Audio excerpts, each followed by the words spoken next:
시카고에 청소부로 크게 성공한 집사님 한 분이 계십니다. 그분이 이제 하루는 저희 집에 에어 컨디셔닝 덕트를 청소할 일이 있어서 이제 오셨는데, 그분이 이제 다른 교회를 섬기는 분이십니다. 근데 그분이 자기 아버님 간증을 하더라고요.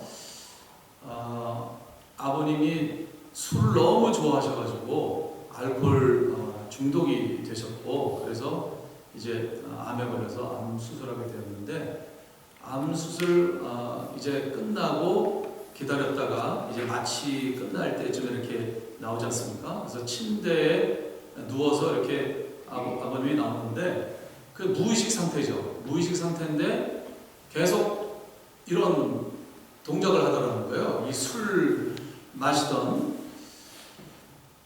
무의식 상태에서 전혀 의도하지 않았는데 몸에 배웠던 습관인 늘 술 먹던 그 습관 따라서 이 술 마시는 행동을 하더라는 거예요. 그런 아버님이 이제 감사하게도 아들 초청으로 이제 미국에 와서 예수 믿게 되고 예수 잘 믿고 세례받고 그리고 이제 천국 가셨다는 이야기를 했습니다. 한번 여러분 생각해 보세요. 여러분이 어떤 수술을 하고 마취를 해서 깨어나기 직전에, 내 의식이 돌아오기 직전에 무의식 상태, 그때에 나올 여러분들의 습관적인 행동이 무엇일까요? 오늘 본문을 보면 습관이라는 단어가 등장합니다. 39절 말씀이죠. 39절 같이 보실까요? 예수께서 나가사 습관을 따라 감람산에 가시매 제자들도 따라갔더니, 예수님께서는 습관을 따라 산에 가셨습니다. 이 산은 감람산이었죠. 이 기도는 유명한 기도입니다. 예수님께서 잡히시던 날 밤, 즉 돌아가시기 전날 밤에 땀이 핏방울처럼 되는 그런 간절한 기도를 드렸던 겟세마네 동산의 기도, 그것을 하시기 위해서 산에 가셨는데 이것은 예수님의 습관이었다 하는 것입니다. 예수님은 새벽에 한적한 곳에 가서 기도하시는 것이 습관이었고, 하루 일과를 마치고는 또 한적한 주로 산에 가셔서 기도하는 것이 그분의 습관이었습니다. 오늘은 습관, 특별히 믿음의 습관에 대해서 함께 생각해 보려고 합니다. 습관하면 우리 속담에 떠오르는 유명한 속담이 있죠. 3살 버릇이 얼마큼 간다고요?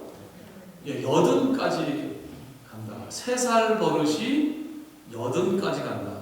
어릴 때 형성된 습관이 죽을 때까지 지속된다는 무서운 말입니다. 습관의 지속성에 대해서 이야기하죠. 그래서 우리는 이렇게 살면서 사람은 안 변해. 막 그 사람 안 변하잖아. 10년 전이나 지금이나 똑같잖아.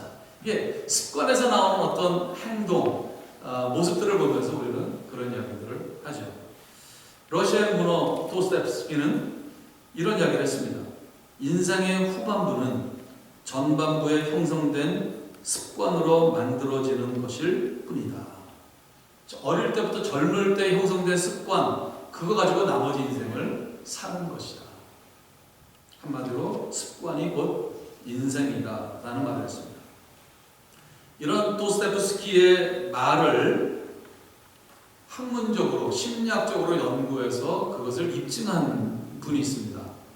윌리엄 제임스라는 분인데, 이분은 미국 심리학의 아버지라고 불리우는 아주 유명한 분입니다. 이분이 많은 연구를 가운데 특별히 습관에 관심을 가지고 습관에 관한 연구를 많이 했고 또 책도 저술을 했는데, 그분이 이런 이야기를 했습니다. 우리 삶이 일정한 형태를 띠는 한 우리 삶은 습관 덩어리일 뿐이다. 습관이 삶이다. 습관들이 모아져 있는 게 그게 나다. 그게 나의 인생이다.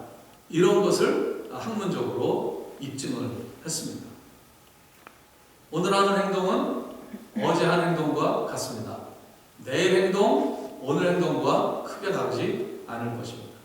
일정한 시간에 일어나서 세수하고 양치질하고 아침 식사하고 그리고 회사 출근합니다. 주부들은 또 이제 주부의 일상적인 일들을 하죠. 출근길 늘 가던 그 똑같은 길을 똑같은 시간에 가게 됩니다. 특별한 변화가 없는 한 금년 한 해 여러분들은 작년처럼 그렇게 사실 것입니다. 100만 불짜리 습관이라는 책에 저자 브라이언 트레이시라는 분이 있는데 이분이 책에서 이렇게 이야기합니다. 모든 성공과 실패의 95%는 습관이 결정한다. 좋은 습관은 어렵게 형성되지만 성공으로 이끌고 나쁜 습관은 쉽게 형성되지만 실패로 이끈다. 그렇죠?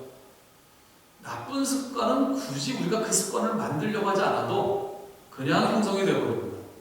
그러나 좋은 습관, 바람직한 습관은 부단한 노력과 반복된 그런 행동을 거듭해야만, 장시간 그렇게 해야만 습관이 형성이 됩니다. 좋은 습관은 어렵게 형성될 수밖에 없지만 한번 형성되면 그 습관은 나를 성공으로 이끈다 하는 것입니다. 그래서 습관에 대한 관심들이 많고요. 습관의 힘이라는 그 베스트셀러도 한 수년 전에 있었습니다. 성경 역시 습관의 중요성을 우리에게 강조하고 있습니다. 좋은 신앙이란 좋은 습관이다. 이렇게 성경은 우리에게 한마디로 요약해서 이야기하고 있습니다. 대표적인 성경 말씀이 시편 1편 말씀입니다. 시편 1편은 시편 150편 전체의 주제입니다. 나아가서 성경 전체의 요약이 시편 1편이다. 학자들이 그렇게 얘기합니다. 시편 1편은 의인과 악인의 삶에 대해서 얘기합니다. 의인, 복 있는 사람의 그 삶의 특징은 무엇이냐? 말씀을 주야로 묵상하는 말씀 묵상이 습관이 되어서 그렇게 살아가는 사람.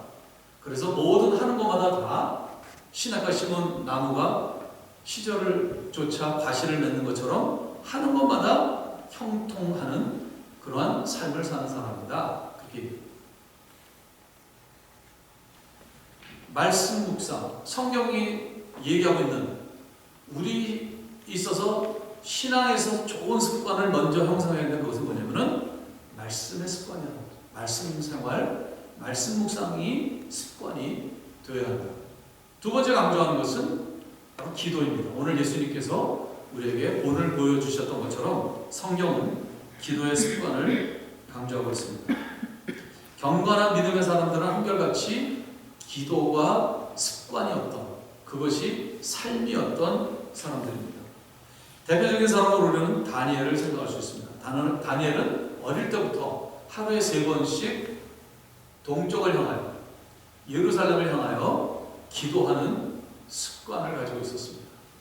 그가 포로로 끌려온 유태인이었음에도 불구하고 바벨론의 총리가 됐습니다.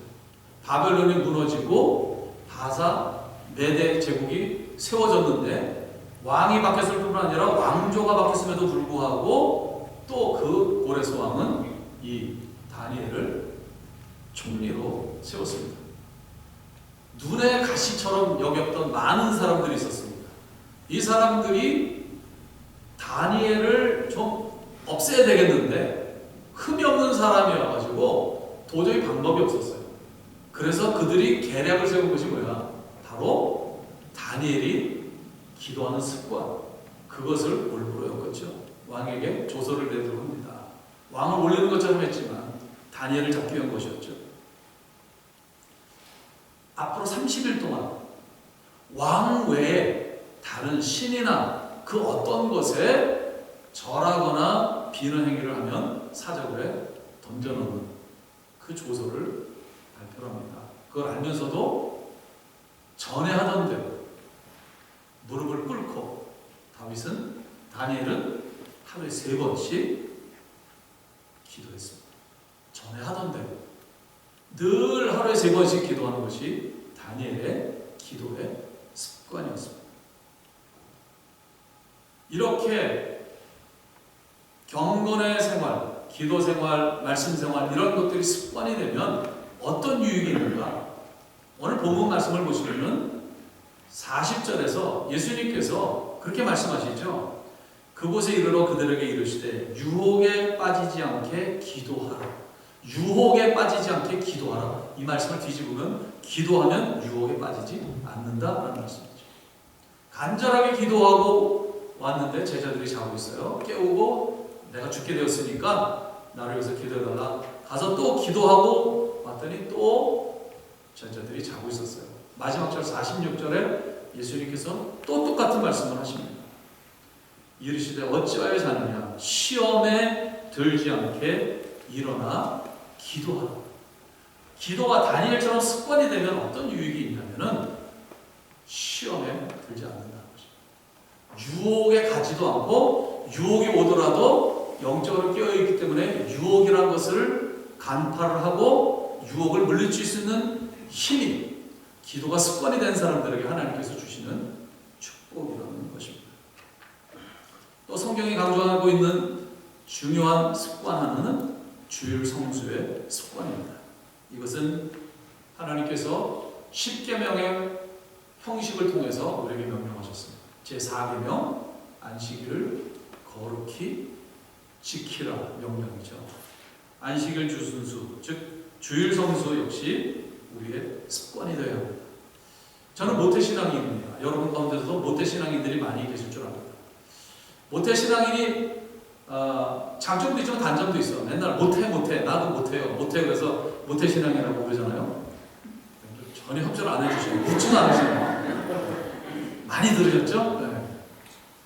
뜨뜻미지근한 믿는 것 같지도 않고 안 믿는 것 같지도 않고 이게 아주 전형적인 모태 신앙인들의 모습인데 그러나 이 모태 신앙인의 장점은 뭐냐면요. 웬만한 많은 경건의 훈련들이 되어 있어서 그것들이 습관이 됩니다. 주일은 무조건 교회 가요. 그리고 열심은 없어도 주일은 교회를 가요. 11조를 해요. 기도 생활해요. 이게 어릴 때부터 부모의 신앙 훈련을 받아서 자연스럽게 형성된 좋은 습관들입니다. 신앙의 습관, 경건의 습관인 것입니다. 히브리서 10장 25절에 보면 오늘 본문 39절에 나와 있는 습관과 똑같은 그 헬라어 단어가 히브리서 10장 25절에도 사용되고 있습니다. 모이기를 패하는 어떤 사람들의 습관과 같이 하지 말고 오직 권하여 그날이 가까움을 볼수록 더욱 그리하자. 모이기를 패하는 어떤 사람들의 습관. 이 초대교회 때 교회 모일 필요 없어. 꼭 교회 가야 되나? 이렇게 모일 필요 없다고 주일날 교회 갈 필요 없다라고 하는 그러한 사람들이 있었다는 거죠. 그런 사람들의 습관과 같이 하지 말고 오직 권하여 그날이 가까움을 볼수록 더 그날이 주의 날이 재림의 날이 가까울수록 그날이 언제인지 모르지만 하루하루 지날수록 그날로 더 가까이 가는 거 아닙니까? 그날이 가까움을 볼수록 더욱 그리하자. 뭐 하자는 거예요? 모이기를 힘쓰라는 거죠. 코로나 팬데믹 만 2년이 지나갔습니다. 3년 차에 접어들었는데 처음에 아예 예배를 못해요. 미국 전체가 교회를 이제 셧다운을 시켰죠. 늘 주일이면 또 주중에도 교회를 가서 예배를 드렸는데 갑자기 교회를 못 가게 됐어요. 그리고 비대면 예배로 전환을 했습니다. 많이 회복이 되었지만 여전히 이제 대면과 비대면을 교회들이 병행하고 있고 최근에는 이제 대면 예배로 대부분 전환을 했습니다.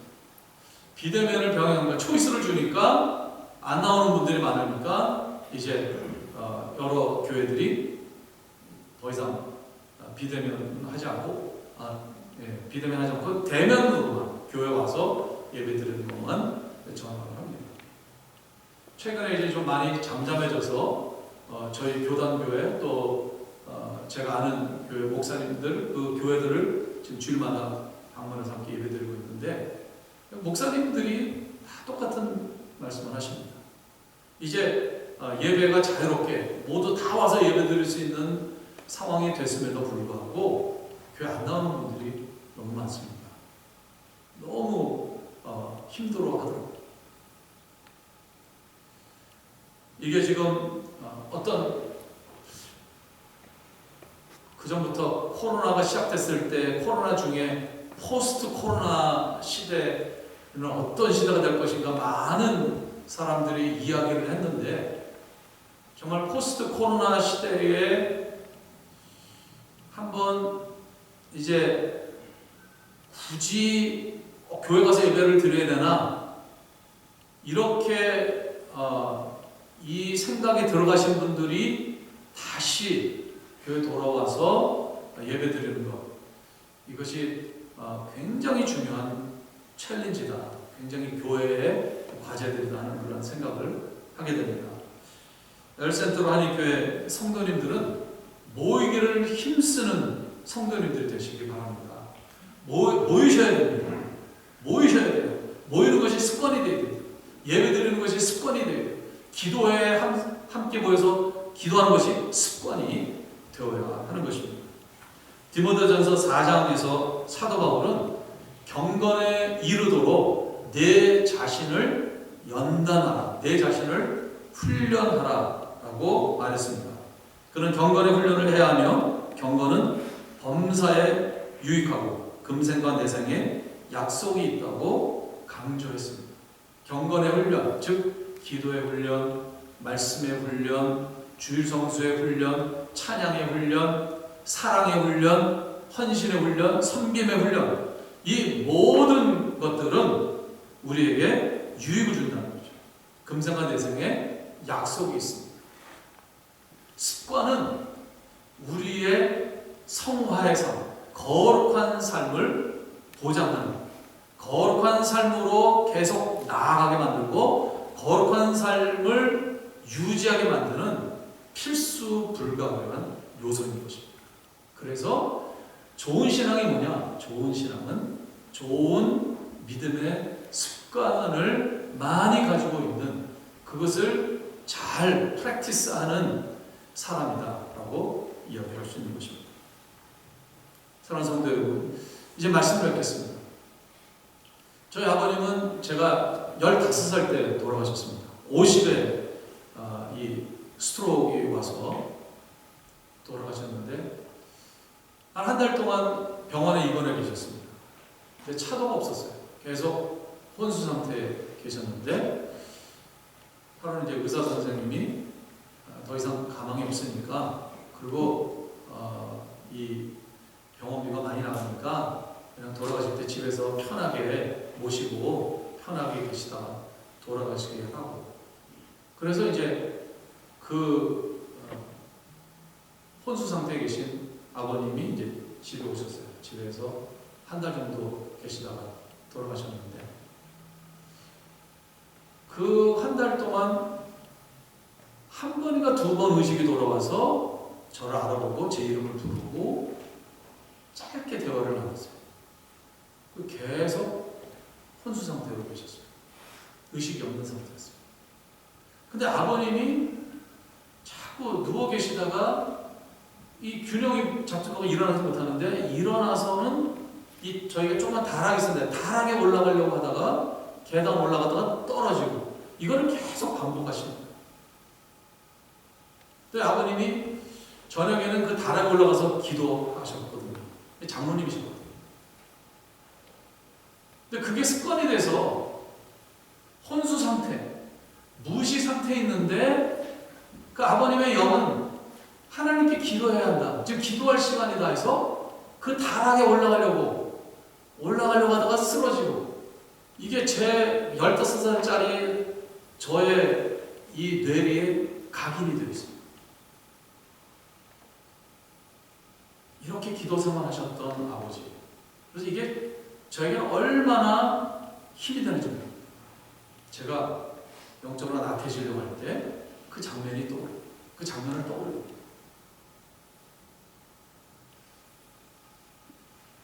무의식 상태에서 기도의 모습이 나오고 예배의 모습이 나오고 경건의 행동이 나오는 사람들이 되시기 바랍니다. 한 번뿐인 인생, 후회 없는 인생을 사시기 바랍니다.